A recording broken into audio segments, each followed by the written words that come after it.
วยมากลูกค่ะลูกๆนางรำโคกสว่างประชาสรรค์ค่ะรอแข่งอยู่นะคะบ้านเลยเอามา อย่าพึ่งค่ะลูกค่ะ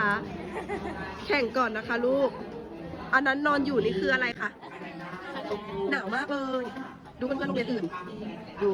บรรยากาศของการแข่งขันศิลปะหัตถกรรมสารนาฏศิลป์นะคะประจำปีการศึกษา 2568 นะ